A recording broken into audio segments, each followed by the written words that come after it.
Alors GuideGuardian est une société française spécialisée dans la détection de secrets, dans le code source, à la fois le code source privé des entreprises et également github.com, puisque les développeurs aujourd'hui utilisent github.com. Et nous sommes à la fois donc, spécialisés dans la détection de ces failles, mais surtout nous proposons beaucoup de valeur en termes d'aide à la remédiation.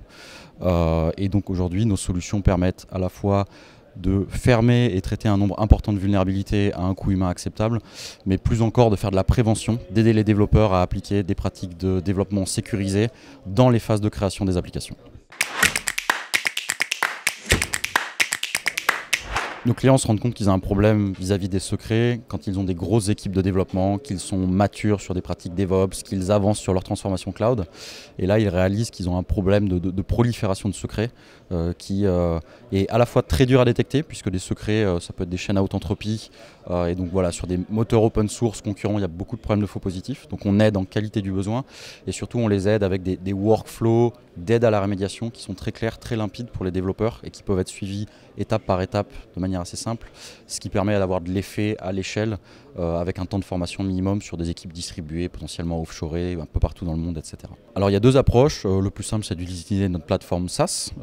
Globalement, pour lancer des scans, que ce soit avec du GitHub, du GitLab, il faut juste nous donner un token d'accès qui permettra de récupérer un accès en lecture au code et de lancer ces scans initiaux.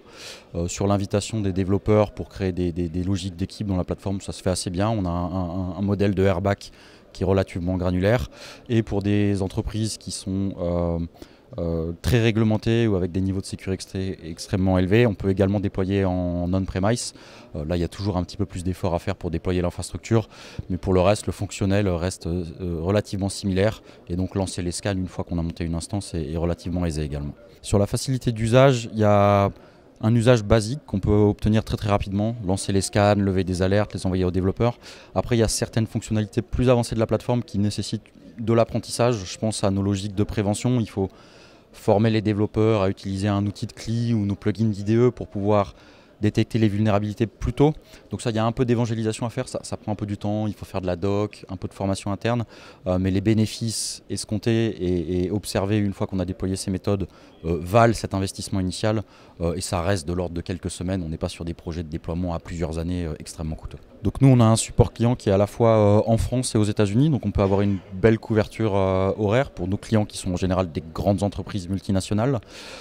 Sur l'aide au déploiement, on est sur une discipline émergente, hein, donc on sent vraiment que nos clients ont besoin qu'on les accompagne. Souvent, c'est la première fois qu'ils déploient un logiciel de détection de secrets, donc on est très impliqué. On a une équipe de Customer Success, on a un plan d'opérationnalisation assez classique avec des jalons, lancer les premiers scans, inviter les développeurs, traiter les incidents en temps réel, ensuite attaquer le stock d'incidents historiques.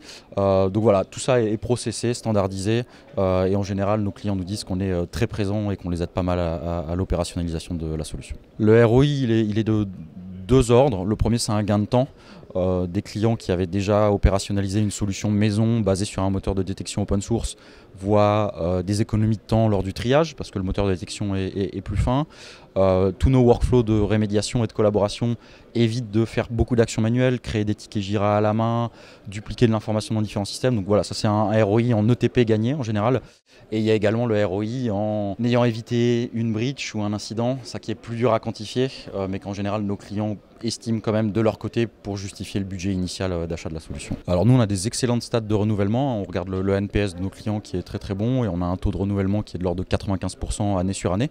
Donc on est plutôt dans des stats hautes sur l'industrie. Et sur la satisfaction client, ouais, on a des vrais compliments sur le moteur de détection, sur la qualité de l'UI qui est facilement acceptée par les développeurs. On est sur des populations qui peuvent rapidement manifester leur mécontentement si l'expérience n'est pas optimisée. Donc voilà, ça c'est les feedbacks qu'on a. Également sur notre capacité à sortir des features rapidement. On reste une structure de taille agile. On travaille avec des grosses boîtes. Quand ils ont des besoins urgents pour tenir des deadlines, on a quand même un beau track record de sortir des features pour aider nos clients en des temps assez comprimés, notamment voilà, quand on nous compare à des mastodontes américains qui ont plus d'inertie sur ces sujets-là. Alors sur les trois avantages, je pourrais citer la qualité du moteur de détection. Vraiment, ça c'est très marqué par rapport à la concurrence, c'est un de nos avantages principaux. Le deuxième, il est de la compréhension fine des étapes de remédiation dans des grandes entreprises et du coup une correspondance des fonctionnalités de la solution sur chacune de ces étapes. Le troisième avantage, ça va être la couverture. On parle beaucoup de code source et de développeurs qui fuient des secrets dans le code source, mais on monitore aussi d'autres systèmes d'intérêt, des outils de collaboration, Jira, Slack, Microsoft Teams, Confluence. Donc on donne une couverture et une capacité de détection plus large qui va au-delà du source code. Sur un des inconvénients de la solution, on nous demande assez régulièrement si on accepterait de détecter d'autres types de données sensibles dans du code, par exemple de la PII ou des numéros de carte bleue. Et à ce jour, la plateforme ne permet pas de le faire. Il n'y a pas vraiment de volonté de GitGuardian d'aller sur ce type de sujet.